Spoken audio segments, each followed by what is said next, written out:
अच्छा आप हो। मैं तो डार्क वेब के उन हैकर्स को ढूंढ रहा था जिन्होंने ये अफवाह फैलाई है कि डार्क वेब पे कोरोना वायरस के जो पेशेंट्स ठीक हुए हैं उनका ब्लड सैंपल और वैक्सीन बेचने के लिए। ये एक अफवाह है, ध्यान मत देना।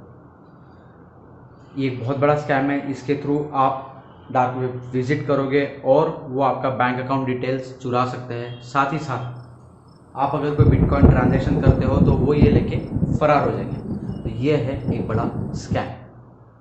इसके साथ डार्क वेब पे और भी न्यूज़ है, जैसे कि 2.5 करोड़ इंडियन जॉब सीकर्स का डेटा डार्क वेब पे पब्लिश किया गया है और ट्रू कॉलर के 4.5 करोड़ कस्टमर्स का डेटा भी डार्क वेब पे बेचने के लिए रखा गया है। तो ऐसी भी डार्क वेब की बहुत सारी न्यूज़ है। क्या हो गया? अच्छा, डार्क वेब क्या है वो नहीं पता? रुको मैं समझा देता हूँ। ये जो इंटरनेट की दुनिया है ना, दुनिया ये एक नहीं 3 दुनिया है। सबसे ऊपर सरफेस वेब में इंडेक्स सर्चिंग होती है, बीच में डीप वेब जिसमें नॉन इंडेक्स सर्चिंग होती है, और सबसे नीचे डार्क वेब जो कि डीप वेब का ही पार्ट है, लेकिन इसे एक्सेस करने के लिए अलग यानी टॉर ब्राउज़र यूज़ होता है और साइट का एक्सटेंशन डॉट ऑनियन होता है। क्या हो गया? अब भी अच्छे से नहीं समझा? एक्सप्लेन करता हूँ। पहला जो है वो है सर्फिंग वेब। इसका मतलब होता है कि जो पेजेस इंडेक्स्ड होते हैं वो आते हैं सर्फिंग वेब के अंदर। ये इंटरनेट का सिर्फ 10% माना जाता है। अब इंडेक्स पेज मतलब वो पेजेस जिसको अगर आप डायरेक्ट गूगल सर्च करोगे और पूरा अगर आपने यूआरएल डाल दिया और वो वहाँ पे मिल जाता है तो वो सारे इंडेक्स पेज के अंदर आते हैं। तो ये सिर्फ 10% दुनिया का माना जाता है कि 2 बिलियन वेबसाइट्स आज तक बनाई गई है, जिसमें से 400 मिलियन एक्टिव है। तो पहली जो वेबसाइट है वो सन 1991 में बनी थी और वहाँ से लेके आज तक 2020 मतलब 30 साल ऑलमोस्ट, इसमें हम 2 बिलियन वेबसाइट तक पहुँच चुके हैं।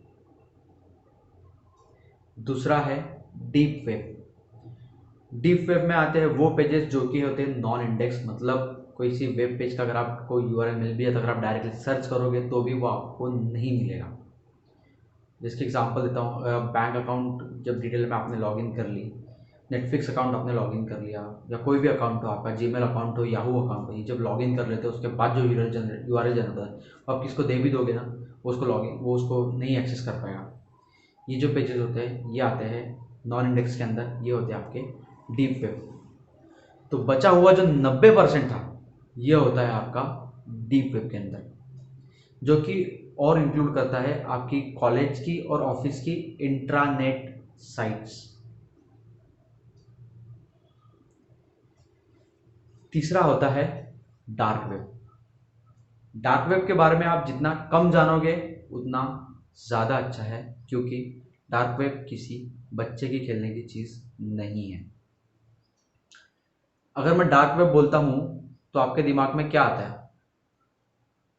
फिशिंग, बिटकॉइंस, गुनाह, है ना? क्या मैं बोलूँ अगर आप सही नहीं है या शायद सही भी है? पहले तो ये बता दूँ, डार्क वेब जो है ये डीप वेब का ही एक पार्ट है, लेकिन उससे टोटली अलग है। अब डार्क वेब पे कईयों चीज़ें बिकाऊ है, इलीगल, लीगल। इलीगल जैसे बहुत सारी bank account details, passport details, fake passport details, हथियार और न जाने कितनी सारी चीज़ें। लेकिन डार्क वेब सिर्फ बुरी चीज़ों के लिए नहीं है, वहाँ पे बहुत सारे रिसर्च पेपर, थीसिस, कुछ कुछ गवर्नमेंट के ऑफिशियल पेजेस भी है। तो अच्छी चीज़ भी है डार्क वेब, अगर सही से यूज़ किया जाए तो। अब अगर बात आती है यूज़ करने की, तो डार्क वेब एक्सेस करना कोई गुनाह नहीं है, डार्क वेब पे सर्च करना कोई गुनाह नहीं है। लेकिन सर्च करते करते कोई आड़ी टेढ़ी वेबसाइट पे घुस गए या कोई इलीगल काम धंधे कर लिए तो ये गुनाह है और इसके लिए तुम धर लिए जरूर जाओगे। बोला जाता है कि डार्क वेब पे बहुत सारी ऐसी वेबसाइट्स हैं जो कि बनाई गई है ताकि आप उसको विजिट करो, वहाँ पे अपनी पर्सनल डिटेल्स डालो और वो आपको हैक कर ले। साथ ही साथ ऐसी बहुत सारी वेबसाइट्स है जिसमें कुछ आपको अट्रैक्टिव दिखेगा, जिसके लिए आप बिटकॉइन का ट्रांजैक्शन करोगे और वो ट्रांजैक्शन गया तो गया, आपको कुछ नहीं मिलने वाला। साथ ही साथ बाहर की कंट्रीज़ की कुछ ऐसी वेबसाइट्स भी है जो कि ऑलमोस्ट दूसरे वेबसाइट से सिमिलर दिखती है। ये इसलिए बनाई गई है ताकि आपकी जो इंटेंशंस है उसके थ्रू आप जो सर्च करते हो वो आपको धरे। जैसे कि कोई गुनहगार, किसी गुनाह से रिलेटेड अगर आप कोई सर्च करते हो, किसी वेब पेज पे जाके कोई डिटेल्स डालते हो, तो गवर्नमेंट को आपकी इंटेंशंस पता चलेगी, वो आपके घर पे आपको आके धर लेगी।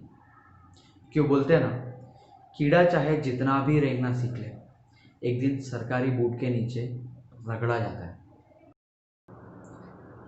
जब मैं डार्क वेब के बारे में सर्च कर रहा था तो मुझे बहुत सारी चीज़ें पता चली कि जो कि इलीगल होती है, जो कि डार्क वेब पे है। तो मैं रिकमेंड करूँगा कि अगर आप डार्क वेब देखते भी है तो उन सब चीज़ों से दूर रहे। बहुत अच्छी चीज़ें हैं वहाँ पे, उन चीज़ों को अपनाएं। थीसिस है, रिसर्च पेपर है, वो आपके बहुत काम आ सकती है। साथ साथ मैं आपको 2 टिप दूंगा जिससे आप आपका पर्सनल डेटा करंट सिनारियो आप बचा सकते हैं, क्योंकि ऑलरेडी डार्क वेब पे जॉब सीकर्स का और ट्रू कॉलर का डेटा जो है ये लीक हो रखा है। तो आप आपका कुछ डेटा बचा सकते हैं, जिसमें से पहला है आप आपका जो रेज्यूमे होता है जो आप पोर्टल पर डालते हो, जॉब पोर्टल पर, वहाँ पे आपका पैन कार्ड डिटेल या तो पासपोर्ट डिटेल ना डालिए। इसका एक अलग से रेज्यूमे बनाएं और जब आपको रिक्रूटर के थ्रू कोई मेल आता है तब आप वो वाला रेज्यूमे फॉरवर्ड करें जिसमें आपकी पूरी डिटेल्स होती हैं। दूसरा, आप जो शॉपिंग वेबसाइट्स होती है इसमें से आप आपके कार्ड डिटेल्स निकाल लीजिए, क्योंकि भीम पे या यूपीआई से पेमेंट करना है, it's way too easy, 2 minute नहीं लगता है। तो कार्ड डिटेल्स क्यों ऐड करना है, या आपको कार्ड से ही पेमेंट करना है। तो जैसे आप जब आप कोई चीज़ परचेस करते हैं एंड पेमेंट करने थे तब आप कार्ड डिटेल्स तुरंत ऐड करके उसको पेमेंट कर दीजिए। इससे आप अगर कभी वो साइट कभी हैक होती है तो आपका डेटा वहाँ से हैक नहीं होगा। एंड ये वीडियो अगर आपको पसंद आती है तो प्लीज़ लाइक कर दीजिएगा एंड कमेंट कर दीजिएगा एंड सब्सक्राइब कीजिए हमारे चैनल को, ताकि और भी अच्छा कंटेंट आपको देखने को मिल सके। जय हिंद।